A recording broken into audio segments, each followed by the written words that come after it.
a los estereotipos. Claro, ya vimos el otro día, de alguna manera,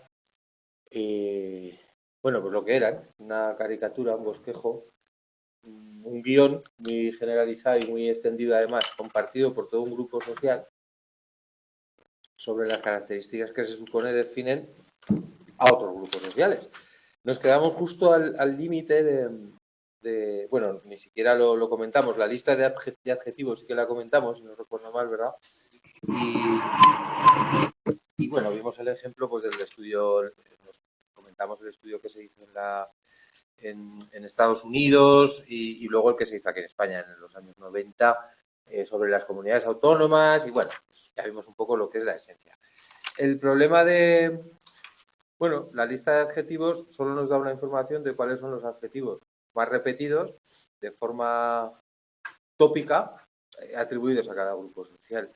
Nos quedamos por empezar a explicar la estimación de porcentajes que parte de una idea parecida pero le da una vuelta de tuerca. Aquí los objetivos son dos. Primero comprobamos la característica estereotípica, es decir, si trabajador, vago, puntual, cuadriculado, el adjetivo que sea es estereotípica o no. Y luego, ¿hasta qué punto esa característica, en cuestión de porcentaje, es atribuida a determinados grupos? Se toma una decisión un poco salomónica, estadísticamente hablando, que a veces en estadística pues son así, como la mediana o la moda, son índices de tendencia central, pues también que pues, buscan el punto medio, ¿no? Como referencia de lo que, o el más frecuente en el caso de la moda. Aquí se decide, a la hora de realizar la estimación de porcentajes, que cuando un atributo sea asignado, por lo menos en un 80% de los casos, a un grupo social, pues se le adjudica. Sería un poco pues, 8 de cada 10. Y luego, además, es una manera de ver el grado de estereotipia, entendiendo la estereotipia, el grado de creencia que se tiene sobre la veracidad de ese atributo. O sea, si tú dices que el 80% de los, yo qué sé, de los británicos son limpios y el 75% son introvertidos, pues estás no solo definiendo a los británicos, sino definiendo un poco tu grado de estereotipia. Hasta qué punto tienes interiorizado ese, iba a decir prejuicio, todavía no es un prejuicio, esa creencia tan, pues eso, tan simplificada. O sea que es muy, muy elemental, ¿eh? O sea, aquí lo que se hace es partir de un porcentaje. El punto de corte es el 80% y define tanto al grupo, según lo vemos desde nuestro grupo, como a la persona que estereotipa. No es lo mismo un 80-75% que un 20%. Muy sencillo. Estimación de porcentajes es el porcentaje pues eso, bajo el cual creemos que se cumple. La razón diagnóstica tampoco es mucho más complicado. Hacemos un poco... aquí está muy bien resumido. Bueno, voy a poner... Me había olvidado. Pues alguna de las cosas que digo me voy un poquito más aquí a la diapositiva. Evaluamos también el contenido de la estereotipia comparado con la población general. Ya no te pregunto hasta qué punto, vale, has atribuido que los británicos son puntuales, ¿vale? ¿En qué grado? Pues en el 70%. Ya está. La estimación de porcentaje, pero esto me dice todavía un dato muy en bruto. La razón diagnóstica es una medida de los estereotipos que compara a ese grupo con la población en general. Es decir, yo digo que el 80% de los, voy a poner un ejemplo así muy rápido, de aperitivo, el 80% de los británicos son puntuales comparado con el 60% del resto de la población europea. ¿Vale? Ya aquí hay una razón, vamos a hacer una división y aquí ya tenemos una pista. Me acuerdo. No se ve. Tenemos una pista si, lógicamente, como en cualquier cociente, si esa cuenta es superior a 1, igual que en el cociente intelectual, si Si el numerador, la edad cronológica es superior a la edad mental, si la edad mental es superior a la edad cronológica, pues esa persona, esa división va a ser mayor a 1, multiplicado por 100, va a tener un CI mayor de 100.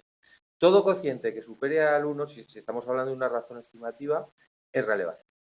Es muy lógico. Si yo digo 80% de los británicos son puntuales comparado con el 100% del resto de la población, ahí no estoy atribuyéndole un rasgo característico a los británicos, es menos de 1. Pero aunque no haga la cuenta, vosotros ya con la explicación ya lo podíais deducir, ¿no? Digo, el 80% y el 100% de la población. Si es el 80% conforme al 60% de la población general, sí que es un dato representativo. Emilio. No, ¿lo necesitas? ¿El boli de la pizarra? Ah, pues no, ni lo he visto. Por eso. No lo suelo usar, no. Lo has dejado. No lo suelo usar. Me parece que no lo he usado nunca. Venga, nada, tranquilo. Bueno, pues en muy resumidas cuentas, esto es la razón diagnóstica. Se divide el porcentaje asignado a los miembros de ese grupo con el. Ya, ¿hasta qué punto estereotipas tú? Pues yo qué sé, tozudos los aragoneses, pues el 70%, venga, somos tozudos. Comparado con el 50% de la población general. Ahí va a haber un atributo que se supone caracteriza al grupo social de los aragoneses. No es más. O sea, si es superior a 1 es relevante, si es inferior a 1 no es tan relevante, no caracteriza tanto. No sé si se os queda claro, no tiene más dificultad, aunque tiene mucho texto. Es muy sencillo. Sí que voy a comentar la parte, el último párrafo, porque al principio poner un ejemplo, pues hablando de la población magrebí, si son religiosos o no. Entonces, bueno, es un ejemplo muy similar al que he inventado yo. Si una persona cree que el 60% de las mujeres son compasivas y pensamos que los hombres solo lo son en un 20%, estamos aplicando una característica muy típica femenina comparada con los hombres. Aquí estamos comparando no la población general, sino dos poblaciones. ¿Vale? Entonces, la razón diagnóstica sería un 3. O sea, sería el triple. Y si hablas de que el 60% de las mujeres compasivas, pero que el 50% de los hombres también, pues es 1,2. Nos sirve mucho para no dar un dato bruto, sino para que pues, cuanto más suba esa razón diagnóstica, más claro va a ser. No es nada complicado esto, creo, y se pone un poquito más interesante cuando empecemos a hablar ahora, porque es la antesala del tema siguiente, de los prejuicios. Otras medidas de estereotipia, el modelo de contenido, vamos a ver si lo tengo aquí. Mira, aquí en la tabla esta me los saltan. Pero bueno, los comento, ¿vale? El diferencial semántico lo habéis visto, o lo veréis, seguro, en muchos procedimientos estadísticos en psicología. El diferencial semántico es una escala parecida al tipo Likert. La tipo Likert es la clásica que nos hacen siempre. Entre 1 y 5, entre 1 y 7. 1, totalmente en desacuerdo. 2, algo en desacuerdo. 3, hasta totalmente de acuerdo. Esa sería una escala Likert. Y sin embargo, el diferencial semántico, que aquí tenéis un ejemplo tenéis el cuadro 11.3 con las medidas principales, es una escala que va de un polo, también tiene 7 niveles, pero va de un polo negativo, desde el -3 hasta el +3. Y bueno, pues nos da una puntuación, digamos, más real, más directa. Porque si directamente la media se va hacia el 0, pues hay poquito que creer ahí, hay poco que decir. Si se va hacia el polo positivo, ¿vale? Pues será en ese sentido, y si se va hacia el polo negativo, en el otro sentido. Aquí tenéis, es muy buen, el cuadro 11.3 sobre el cuadro lo vamos a comentar porque es que es un muy buen resumen, ¿no? La lista de adjetivos, además, un muy buen resumen sobre lo que se les pregunta a los sujetos para elaborar dichas estimaciones. La estimación de porcentajes, atribuye a usted un porcentaje madrileños que son serviciales, pone aquí, por ejemplo. La razón diagnóstica, estime el porcentaje de madrileños que son serviciales y estime el porcentaje de personas serviciales en la población. El diferencial semántico, desde antipáticos hasta simpáticos. Estamos no serviciales o muy serviciales, sería en este caso, ¿vale? Y luego las escalas tipo Likert, pues lo que hemos hecho más veces, lo más utilizado en las encuestas. Sí que es nada, pues simplemente que las empecéis a reconocer. Tampoco pienso que en esta asignatura nos deben ir mucho por ahí, pero bueno, hay que sabérselo, ¿vale? ¿Para qué sirven los estereotipos? Aquí, en las diapositivas estas, no sé si nos querrán decir que es menos importante para los exámenes, pero se han saltado todo esto, yo os lo explico. Las funciones de los estereotipos lo tenéis a continuación, ¿verdad? En el libro. A lo mejor no sirven para nada, pero seguramente si es una tendencia tan universal, propia del ser humano en todas las culturas, pues alguna función tiene que cumplir. De entrada, como casi siempre, una cuestión de economía cognitiva. Resumimos con nuestras teorías de andar por casa, y cuando se activa un esquema nos hace procesar más rápido la información y seguramente pues en algún momento nos ha servido para justificar ciertas actitudes hacia otros grupos, ¿no? En cuanto a categorizar, ya está claro, ya está muy visto. Justificamos también nuestras actitudes. A veces, y esto ya más que servir es igual fastidiar un poquito, pero si justifican las actitudes, también justifican muchas conductas discriminatorias, de segregación, etcétera, etcétera, ¿no? Esto es un poco las consecuencias claras que han tenido siempre. Según Teufel, se pueden estructurar en dos bloques ese uso de los estereotipos. El uso individual y el uso de índole social. ¿Vale? Individualmente, repitiendo, función cognitiva, para categorizar más rápido. Función motivacional, ¿vale? A veces sirven para proteger el sistema de valores que tenemos cada persona, distinguiéndonos de los exogrupos, distinguiéndonos de los demás. Y luego también indica dos usos, digamos, dos motivaciones de índole social.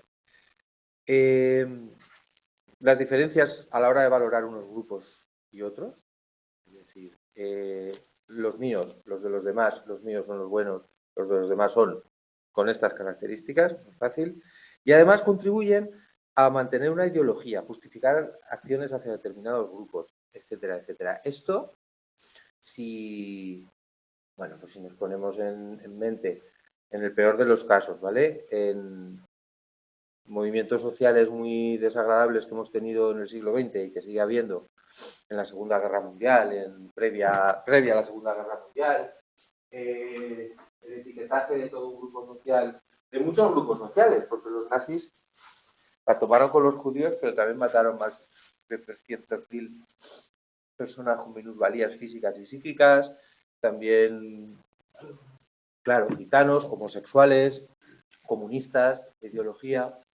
Ahí hubo un trabajo muy consciente. No sé si habían estudiado este libro, pero este libro los ha tenido que estudiar a ellos. Hubo un trabajo muy consciente de caldo de cultivo previo. Es decir, es el judío avaro que nos está sangrando la economía, que nos está... Esa serie de características que de repente aparecieron, pues un poco es lo que... Todas las cursivas que veis aquí van a aparecer, es decir, justificar las acciones hacia determinados grupos, creación y mantener una ideología. Es un poquito... No os va a resultar nada difícil, porque ahora sí que es un poco repetitivo, ¿vale? Con todo lo que hemos hablado. Esas categorías sociales, bajo un poquito más abajo en el texto, es decir, las categorías sociales, y aquí hablamos de la función motivacional, no son categorías neutras, no son categorías, o sea, tienen que tener su chispa para mal, o sus pinchos. No son categorías, es decir, no sé, una categoría social que se atribuya Los estereotipos que se atribuyen a esas categorías, sobre todo, no son neutros. Son mejores, peores, sucios, agresivos, quiero decir, siempre son adjetivos y connotaciones con intensidad de significado. ¿Vale? Puede contribuir a mantener diferencias sociales, a preservar los valores, a justificar un estatus social. A ver, pues luego cuando crucemos página y tema y empecemos a rozar un poco el prejuicio sexista tradicional y el prejuicio racista tradicional y moderno, pues tiene mucho que ver con las prescripciones, es decir, los mandatos sociales para cierto grupo social. Las mujeres lo hacen mejor como amas de casa, tienen que atender a los hijos porque es cuestión de naturaleza, etcétera, etcétera, ¿no? Muchas veces los estereotipos se retroalimentan, es decir, se consolidan porque justifican un estatus social. Bueno, todos estos procesos, un poco rápido, ¿vale? Nos sirven también para diferenciar el endogrupo y el exogrupo. El concepto es muy facilico, que los tendréis por ahí salpicados en cursiva. El favoritismo endogrupal. Bueno, pues el favoritismo endogrupal, casi por sí mismo, ¿verdad? Se va a definir, tenerlo muy claro. Ventajas, características, virtudes, no ventajas, más asignadas al endogrupo que al exogrupo. Como lo vamos a ver bastante a fondo en el capítulo 5, cuando saltemos después del tema del prejuicio, nos toca ver la identidad social. Y a esto se vuelve, ¿vale? Entonces, vamos a seguir hablando de lo mismo, cómo se forma la identidad social también a nivel de los grupos. Luego, y se va poniendo interesante y diría yo peligroso, ese favoritismo endogrupal y esa mirada más negativa hacia el exogrupo justifica, legitima la discriminación, la conducta discriminatoria. No siempre es manifiestamente discriminatorio o manifiestamente lesivo.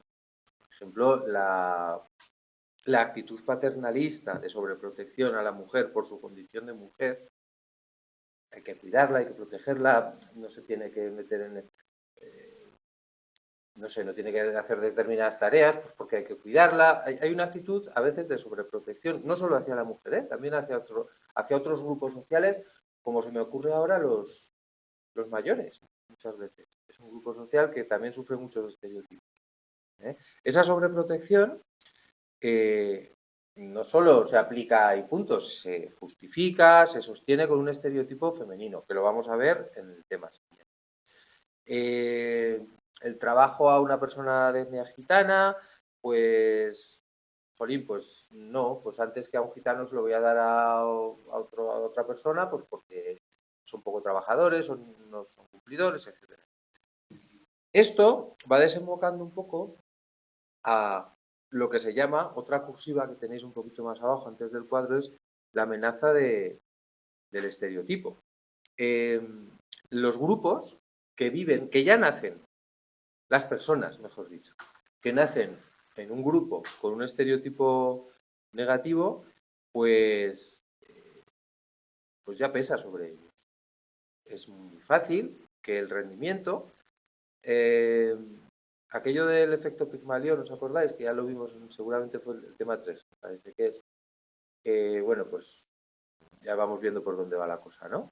Es decir, si yo nazco mujer, negra, en determinado entorno social, en determinada ubicación, pues es muy chocante el titular del cuadro 11.4. Soy mujer negra y pobre. Ya además hay una discriminación transversal, porque está en 3 grupos estigmatizados, en 3 grupos con sus etiquetas, ¿vale? Más o menos. Entonces, cuando una persona nace dentro de un grupo con un estereotipo negativo, ya nace consciente de esa condición, ya la misma persona se puede limitar. Pues porque a lo mejor ha formado parte de un sistema educativo que ha tenido unas expectativas muy claras, ya lo hemos visto, ¿no? El efecto Pygmalion sobre la persona. Uno mismo se puede autolimitar, se puede limitar por el hecho de nacer ya en un grupo que tiene un estereotipo asignado. ¿Vale? Pues no sé, lo de las matemáticas, aquí tú eres una chica, no sé cómo se te han dado las matemáticas, si se te habrán dado bien, mal o regular, ya, parece que ya lo comentamos un día. ¿Se te dan mal? ¿Se te dan bien? ¿Lo has vivido? Claro, eres más joven y a lo mejor esto pues ya no... Sí, luego ves los datos y antes es verdad que las carreras de ciencias, ingeniería, arquitectura, que tenían pues eso más científico, más técnico, eran casi siempre eran chicos, pero no porque no... ¿Eso se percibe en el mundo? O sea, como se espera, a mí por ser chica se me dan peor o ya no pasa. No, yo en eso no, pero por ejemplo en lo de la caza, de cazadora y los toros, sí. Ah, pues fíjate. Igual, ya ves, pues ya ese fíjate mío, ya es revelador, ¿no? Que, como que llama la atención, te gusta cazar y anda, y eres chica y te gusta cazar, ¿no? Este comentario, claro, y lo has sentido, ¿no? Porque además yo tengo muchos amigos cazadores y de mi generación pues casi todos, los que tienen miedo ahora casi todos, luego fueron a los pueblos pero ninguna chica, quiero decir, una chica. No se espera de ti, tampoco que te dé por ahí, ¿verdad? Pues me parece muy bien que hagas cosas fuera del estereotipo asignado, porque y aún te tienes que notar en algunos momentos como si fueras, no sé, pues eso, algo disonante, ¿no? Como, claro. Por ejemplo no, pero en otro sitio donde cazo sí, se nota una barbaridad. Las miradas, los comentarios, las cosas que te... Sí, sí, pero bueno. Pues nada, a seguir rompiendo estereotipos. A seguir rompiendo estereotipos. Fíjate, mira, pues es muy buen ejemplo, porque ahí sí que, vamos, además yo creo que la cultura machista está en la cultura y está en nuestra, no en nuestra naturaleza, iba a decir, no es nuestra naturaleza, pero sí que está muy empapada en muchas cosas. Y bueno, pues sigue saliendo. Y cuando lleguemos al prejuicio sexista ya veréis cómo nos cuadran muchas cosas. Bueno, pues mira, me has puesto un buen ejemplo. Alguna vez lo pondremos, otra vez. El cuadrico este le dais una lectura, ¿vale? Porque sobre todo nos muestra estudios de hasta qué punto las personas acaban rindiendo mal cuando se hace saliente su pertenencia a ese grupo estigmatizado. Es decir, si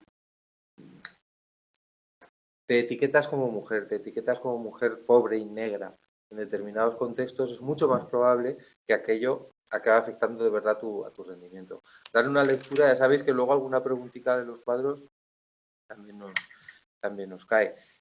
Y ya casi vamos a terminar las funciones con las tres últimas, que casi las conocemos. El control social. Esto...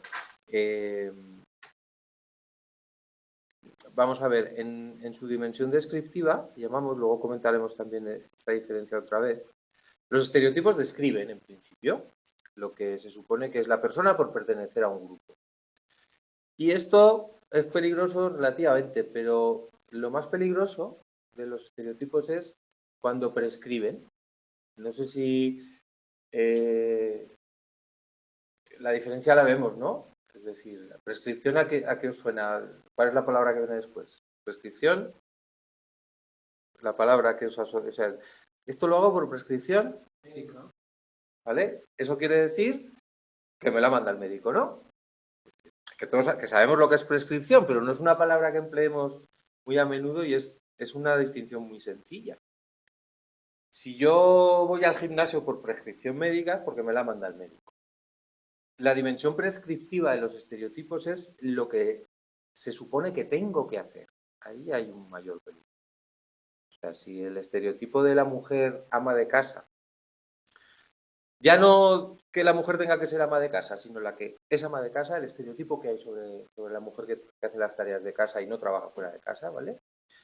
tiene una serie de tareas asignadas y una lista de responsabilidades que están clarísimas. No sé si están escritas en algún sitio.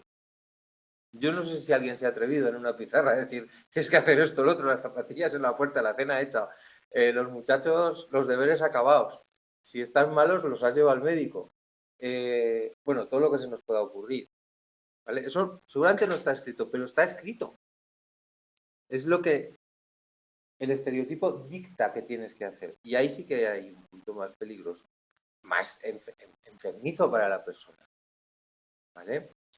El control social, bueno, pues por una parte se describe cómo son los individuos y luego, pues como os digo, prescriben, en su dimensión prescriptiva, cómo tienen que comportarse. El primero, pues ya os digo que, bueno, pues puede pesar un poquito, pero el segundo pesa más, porque todo lo que sea, es un poco como, vuelvo de verdad al ejemplo, es que claro, nos estamos acercando ya al tema del sexismo y es que hay tantas cosas que aún creo que no hemos entendido bien o no hemos explicado bien o no sé. Yo ya mencioné un día, no sé si en esta clase, que una vez escuché a un sacerdote decir en la misa del Pilar, nos dicen a la iglesia que somos machistas. Era un sacerdote muy joven, además, que hubo en Albarracín mucho tiempo, un chico muy joven, muy joven. ¿Y cómo vamos a ser machistas? Si hoy, además con una solemnidad, estábamos todos diciendo a ver qué va a decir, hoy estamos celebrando a una mujer, o sea, la Virgen del Pilar. Yo pensaba, a ver, estáis celebrando a una señora, a una mujer, a una figura que era una mujer, o sea, que es que era, sobre todo porque era virgen, quiero decir, era su virtud un poco más meritoria, era virgen, fue la madre de Dios, la resignación, la sumisión, la verdad, o sea, todas las características, con todo el respeto a sentimientos religiosos, por supuesto, pero aquella frase, Dios que me perdone si está por algún lado, me dejó, o sea, te quedas pensando diciendo, pero este hombre es consciente de lo que está diciendo. Pues el otro día en el Parlamento yo escuché a una señora decir algo parecido. No me digan que sois machistas si yo rezo a una mujer. A ver, no vamos a hablar de lo que quieran, pero por favor. O sea, no sé, bueno, perdonadme, no, no, es que es inevitable, o sea, en esta asignatura es inevitable irte a la sociedad porque hay veces que te encuentras cosas como diciendo, joder, yo creía que iba a decir que el hombre, pues, sé, tenemos muchas mujeres que en las misiones, yo qué sé, mujeres valientes, que nos estamos celebrando a una mujer, la Virgen María. Bueno, sigo, ¿vale? Aparte del control social, que es básicamente lo que esto, seguimos un poco en la misma línea. El estereotipo también viene muy bien para justificar todo un sistema. Consolidan, sostienen ideologías, las diferencias de clase, las diferencias de clase social también, de clase intelectual, el estar fuera de donde te corresponde. Ostras, pues esto cuando ya eres adulto y ya tienes vacunas un poco para todo, pues pero cuando eres niño y empiezas a notar que ahí no encajas por tu color de piel o porque eres chica o porque eres chico o porque eres negro o porque eres... Claro, es que sigue habiendo una justificación del sistema que es una justificación de un Estado muchas veces de un sistema de poder. Que hay económico, social, ¿vale? Yo estoy acordándome de reojo todo el rato de estos ejemplos que os pongo, pero yo estoy seguro que en todas las sociedades hay estereotipos, seguramente en más sentidos que este, que justifican, ¿vale? Un sistema desigual, un sistema de desigualdad. En Estados Unidos, cuando vayamos al tema 12, tiene muchísimo peso la ideología que respalda la llamada ética protestante. Es algo muy anglosajón, que es un estado de sociedad, es un modelo de sociedad muy tradicional, donde los blancos de clase alta siguen teniendo pues eso, un nivel económico y muchas veces están en ámbitos intelectuales y se sigue viendo al afroamericano como personas que trajimos aquí pues para que hicierais, pues, porque hacía falta traer al algodón, pero se sigue, llevamos 300 años o 200, pues sí, casi, para 300 más que... ¿Vale? Quiero decir, y desde que la abolición de la esclavitud no hace tanto, y lo de los autobuses separados, los negros y los blancos, hablamos de Martin Lutero King, o sea, de los años 50, del siglo XX, o sea, que no hablamos de hace tanto. Y se sigue consolidando muchísimo desde la base de preservar nuestros valores. Ese no son como nosotros, que a veces hemos dicho aquí, yo no sé si hemos dicho, pero hemos oído. A lo mejor hasta lo hemos verbalizado, todos hemos nacido en una sociedad que dice cosas en un momento dado que luego dices, ¿pero qué he dicho? ¿O qué he escuchado? Esta frase de que vengan si quieren, pero que cumplan nuestras normas o respeten nuestras normas, tiene mucho que ver con este tipo de racismo moderno que veremos en el capítulo siguiente. Es decir, es preservar nuestra cultura, nuestros valores tradicionales. Y en Estados Unidos, fijaros, el afroamericano, que es estadounidense, hace 300 años que están, quiero decir, se sigue viendo como una amenaza. No sé, ayer o anteayer, en un programa de radio, un trocito de la SER que habla de historia, una señora Nieves con Costrina, no sé si la habéis oído alguna. Bueno, habla de historia. Así contaba cómo los campos de concentración nazis, que conocemos todos, pues ya sabemos muchísimo lo que pasó, pero que desde el año 42 hasta el 46 en Estados Unidos hubo campos de concentración para donde fueron familias enteras de japoneses, o sea, estadounidenses de origen japonés. Desde Pearl Harbor, desde la invasión de la bahía de Pearl Harbor, hubo un ensañamiento con personas estadounidenses con rasgos asiáticos en Estados Unidos. Quiero decir, que esto pasa en todas las casas, en todos los países. Entonces, yo creo que esta asignatura de alguna manera nos tiene que, por lo menos, poner en guardia. Para cuando hablemos así de cosas, pues no sé, contar hasta 10 antes de... Y luego, por último, la profecía autocumplida, que ya lo hemos visto, ¿no? Un afroamericano, en el caso estadounidense, es muy fácil que se plantee su propia vida y su propio desarrollo, pues como alguien de la clase obrera, pues porque es lo que ha empapado y lo que ha mamado desde escuela y las expectativas que se han puesto en él. A partir de ahí, por supuesto, todo esto se puede y se debe seguir superando. Es decir, lo importante es que lo conozcamos, ¿vale? Pero sobre todo, imaginaros la importancia que tiene esto. Yo ahora acabo de terminar en magisterio mi media asignatura que habla de esto en primero de magisterio. La importancia que tiene esto en educación infantil. Que sepamos, porque es que esto es muy importante, o sea, que está comprobado que si yo pongo una expectativa en un alumno o una alumna, eso se va a convertir en un rendimiento mayor. Eso hay que saberlo, hay que llevarlo en la maleta el primer día de escuela. Entonces, bueno, pues vamos a ver ya por fin el modelo de contenido de los estereotipos, que es lo que tenemos ahora en pantalla. Es un modelo dimensional que se parte en dos dimensiones, como nos plantea aquí.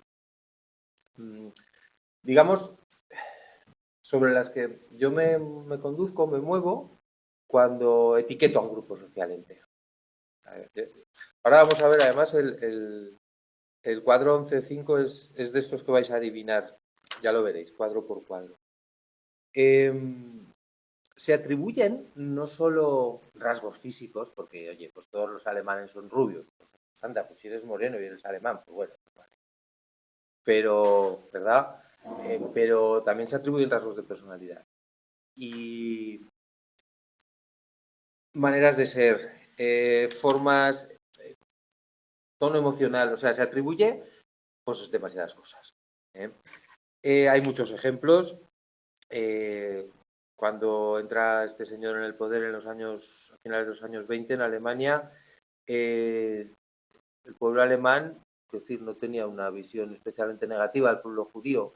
Podría haber sus cosas, me imagino, como en todas las sociedades, porque además pues muchísimos judíos alemanes, es que eran alemanes, como los italianos eran italianos y como pues simplemente eran judíos. Y no había un estigma, no había digamos que no había una visión tan negativa. También, quiero decir, esto se ha ido ajustando un poco y además lo que no tenemos que entender es que esto tiene una continuidad lineal. Es decir, las creencias, las luchas, los estereotipos sobre las creencias de roles de género, que lo comentaba un poco por encima, también ha tenido sus vaivenes y sus momentos. Y se han agudizado esos estereotipos en determinados momentos históricos y en otros se han discutido. ¿Vale? Entonces, el estudio al respecto de todo esto de Susan Fiske, en su investigación divide, el modelo del contenido de los estereotipos, divide los pensamientos estereotipados, las creencias, en estas dos dimensiones: competencia y sociabilidad.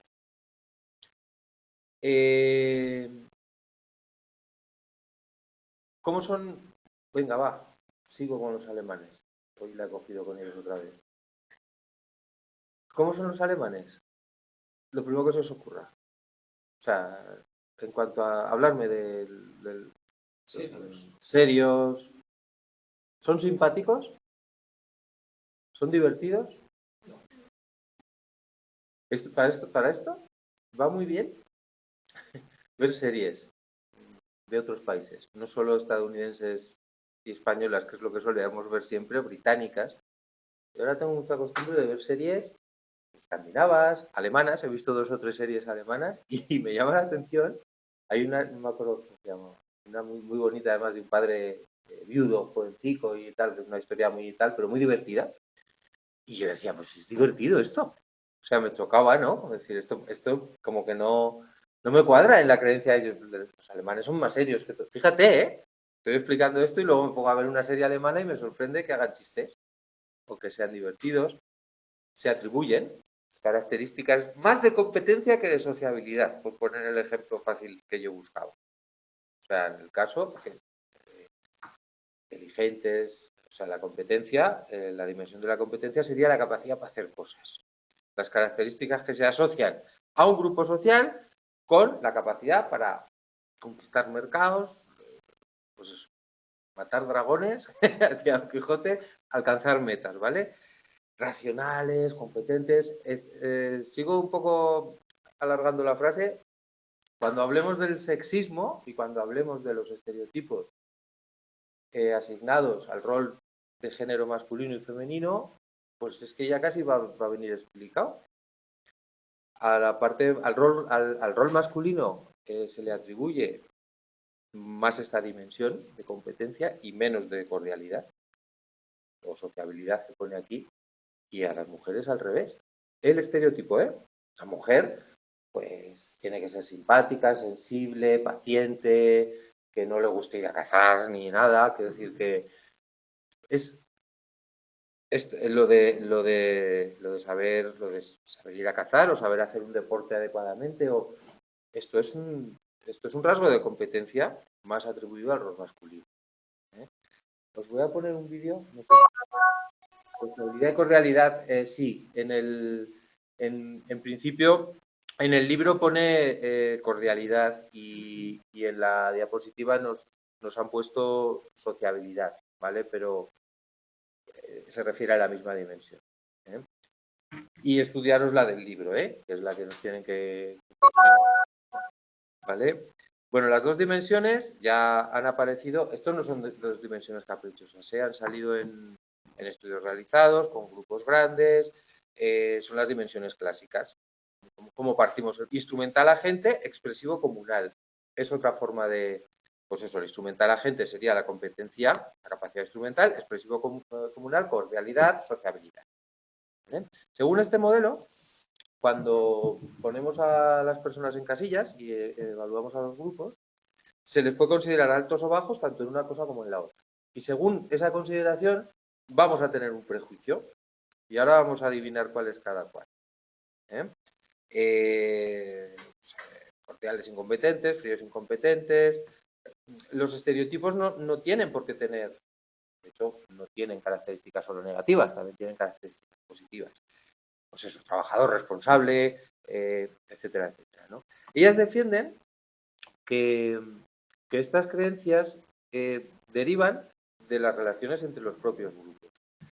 Las evaluaciones las hacemos pues, sobre todo en función de si ese grupo compite conmigo o coopera.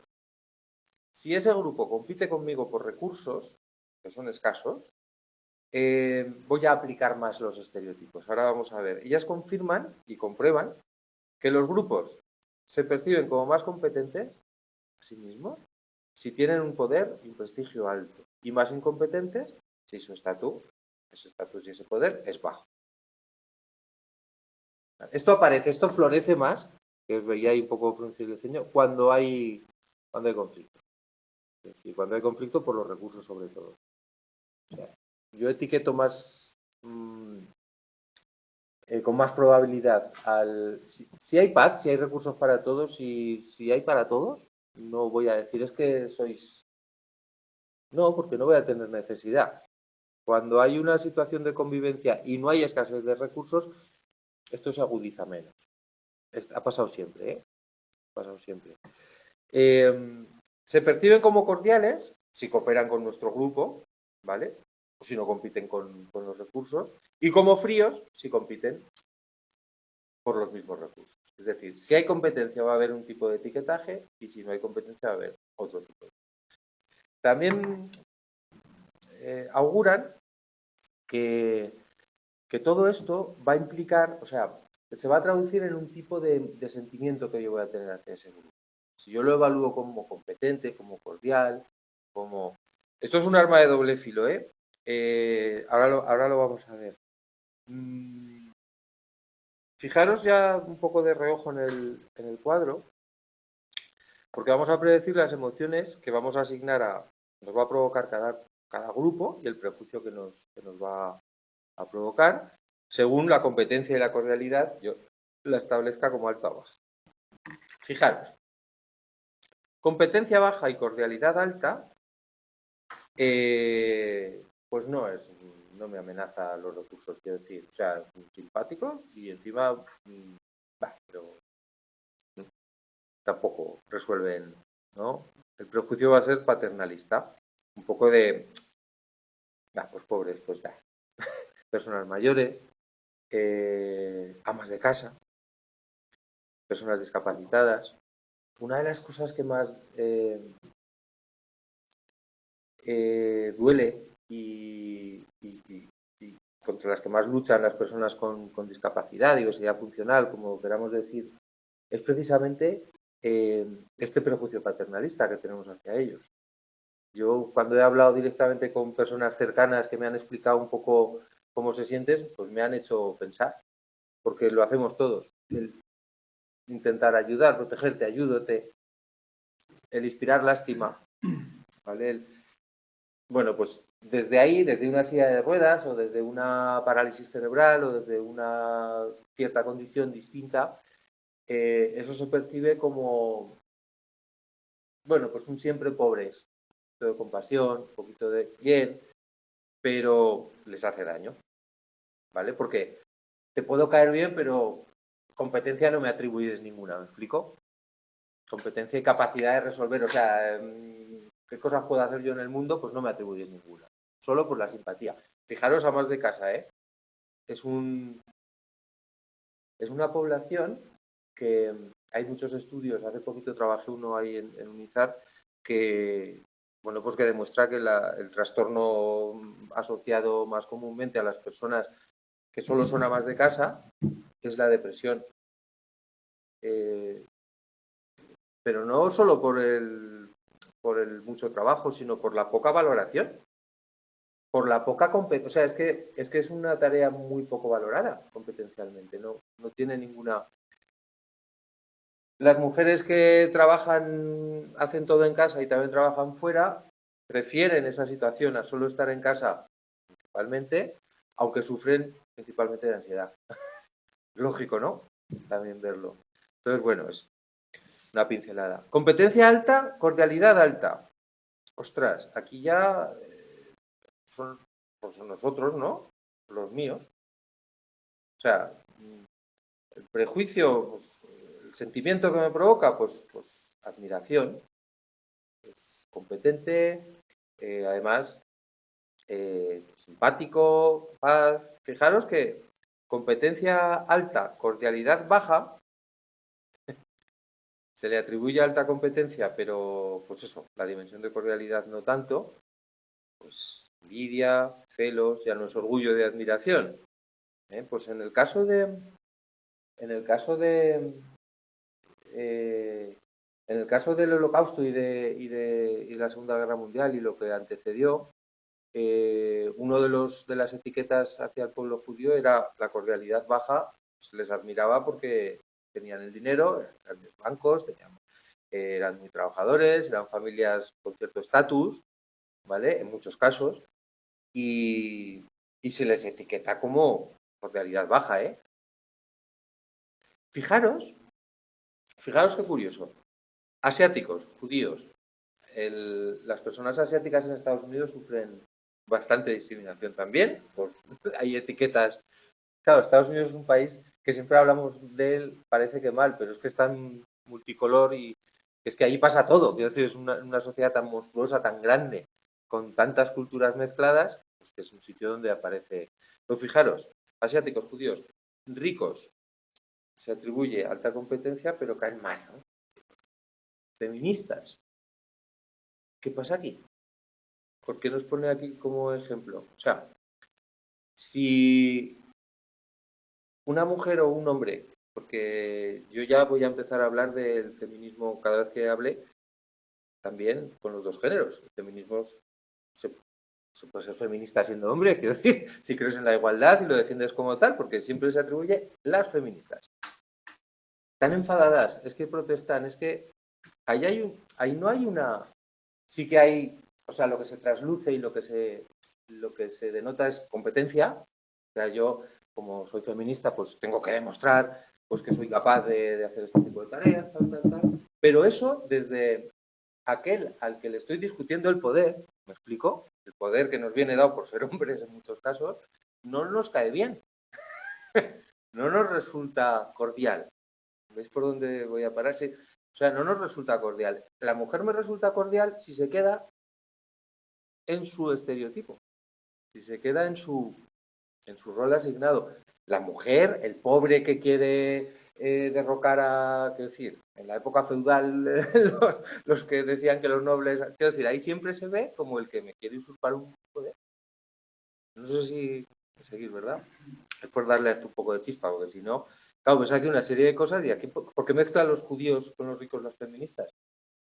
¿Cuadra en ese sentido? Hay una competencia, se le atribuye competencia alta en cuanto a poder ejecutivo, de hacer cosas, de tal, pero cordialidad baja. Cordialidad alta si es de los míos. ¿Vale? El jefe sí, el jefe mío de toda la vida. Si es un jefe o una jefa al que yo le atribuyo, lo meto en alguno de estos grupos, ya no me cae tan bien. ¿Lo veis?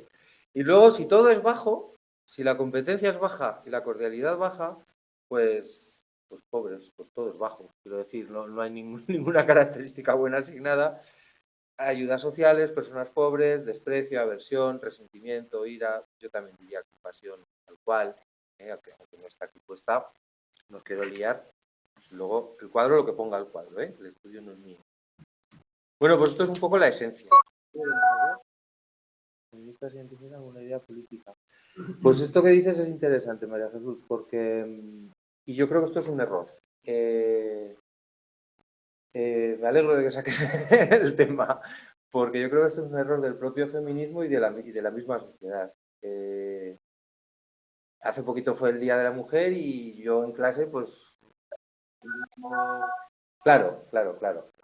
Tengo muchos alumnos, sobre todo alumnas, porque es magisterio infantil, pues de 110 matrículas hay 105 chicas. O sea, tengo 5 chicos en los dos grupos. Y claro, pues aquel día justamente tenía clase, pues algo dices y algo comentas. Y una de las cosas que saltan chispas, además en un grupo de 50 muchachas y 3 muchachos de 19 años, de 18 y 19 años, que no estamos hablando de feminismo, ni de igualdad, ni de valores, estamos hablando de colores políticos, como dice la compañera, y ahí la estamos cagando, con perdón. Porque demasiado ruido fuera del tema, pues porque no nos interesa a lo mejor hablar de real. la realidad, no sé. Yo en eso estoy de acuerdo, que el propio movimiento feminista a lo mejor ha cometido errores a la hora de transmitir, de comunicar, que se ha etiquetado solo a un color político y el feminismo tiene que ser de todos, porque si crees en la igualdad pues tiene que ser de todos. Por cierto, el machismo es de todos, ¿eh? Esto lo digo yo siempre. El feminismo no sé, pero el machismo lo encuentras en un partido socialista, en un partido popular, en un partido de Podemos y en un partido de todos, de Vox y de todo Cristo. Con perdón de la expresión, ¿eh? Yo lo he visto en todos los sitios. Y lo he visto en personas políticamente muy progresistas, muy machistas. Lo que pasa es que a lo mejor abiertamente y el discurso político es otra cosa. Entonces, tienes razón. Yo aquí, y no quiero que me entendáis, porque es que yo soy consciente de que cuando hablo tanto de estas cosas, y es que ahora no nos va a quedar más remedio, porque, bueno, pues eso. La semana que viene vamos a exprimir los estereotipos de género porque sí, porque luego saltamos al prejuicio. Y a mí me parece muy importante explicarme bien. Cuando hablo en estos términos, yo nada más que empiezo, es que lo noto, nada más que empiezo el día 8 de marzo, que tuve clase a las 8 de la mañana, en magisterio, y empecé a hablar, quiero que comentemos un poco el día que estamos celebrando hoy, ya había muchas personas que me estaban diciendo, este es de Podemos. ¿Sientes eso? No sé si me explico. Parece que estés hablando de política. Igual exagerado.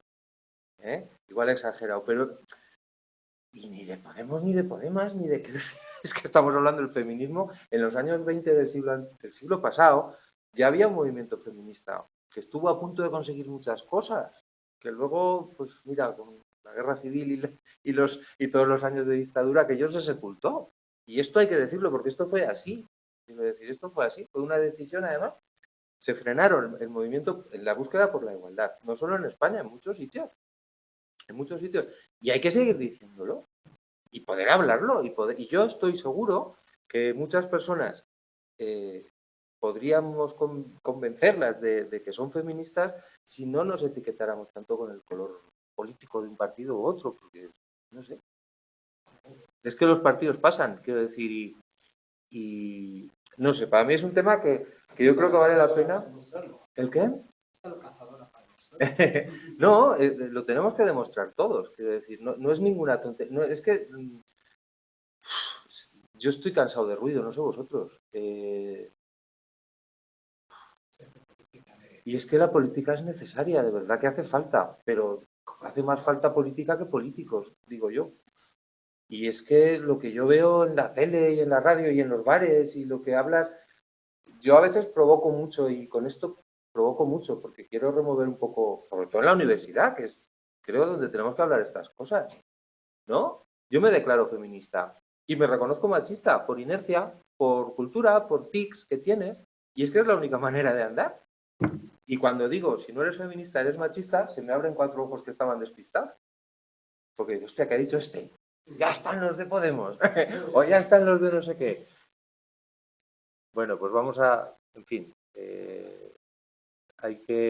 esto hay que hablarlo y hay que tener la capacidad, yo creo, de entenderlo bien. Aquí lo estamos estudiando desde la investigación, que yo creo que tenemos la ventaja desde la investigación que, a ver, color tinte político, pues siempre, la investigación siempre se hace para bien de una sociedad, pero que los datos son los datos. Es decir, y esto es lo que quiero que entendamos aquí, ¿vale? Luego ya bueno, pues eso. Mezclarse, tiene relación, lógicamente, no debería mezclarse, tiene relación, pero es lo que yo no quiero es que en cuanto empecemos a hablar de esto, yo sé que hay personas, me pasa a veces, pues yo de esto no hablo en los bares, pues los bares no puedo hablar de nada. Pero te pasa que ya han desconectado, que ya te han dicho, ya estamos con el rollo feminista. ¿Cómo? Vamos a reconocer lo que es, lo que han hecho nuestras madres. Yo lo he visto en mi casa, a mis padres a los dos los quiero, pero yo he visto pues, una cultura machista y ahí ha estado. Y hay que saber reconocerla. Yo también la he tenido. Yo cuando me casé, ella conducía mucho mejor que yo y muchos más años que yo, pero cuando me saqué el carnet siempre llevaba el coche yo, hasta que un día que dije, y nos pusimos a pensar, ¿y por qué lo llevo siempre yo? Pues muchos detalles así, que venimos de ahí. Entonces, bueno, pues eso, mira, Me habéis tirado de la lengua. Pero yo creo que es un tema que hay que, porque es que yo mismo, de verdad, a veces me oigo y hablo y aquí pues estamos muchísimo más en familia pero, jo, sobre todo un grupo grande, a veces les chincho, ¿eh? Porque siempre hay muchas chicas, ¿eh? O sea, el machismo está en los hombres, en las mujeres, y el feminismo tiene que estar en todos también. No sé, si queréis, le cambiamos de nombre, les dije un día. He dado muchos cursos de igualdad, de estos que hacen obligados, en las escuelas taller, que tienen que hacer 30 horas de formación e igualdad, que yo entiendo que es una putada, pues los tienen que dar. Y un día ya les dije, vamos a cambiarle de nombre, vamos a llamarle igualdad, justicia social. ¿No queréis que se llame feminismo? Porque si te metes en la Real Academia pone creencia en la igualdad de derechos ante la ley entre hombres y mujeres.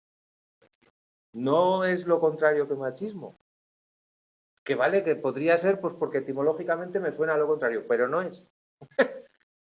Y esto hay veces que cuesta. En fin. Bueno, pues aquí, mira, nos hemos llegado al final de la clase porque es que si me lío ya con los estereotipos de género, lo acabamos en nada, en 10 minutos y seguimos con el mismo tema la semana que viene porque ya enfocamos directamente el prejuicio y para mí es el corazón de la asignatura. Estos dos témicas, un poco pues porque sigue muy vigente. Hala, pues ya, os he soltado. Bueno, aquí hay que dar también la opinión, ¿no? Y con serenidad y hablar y escuchar y... Pues en la universidad no hablamos de todo. Venga, gracias.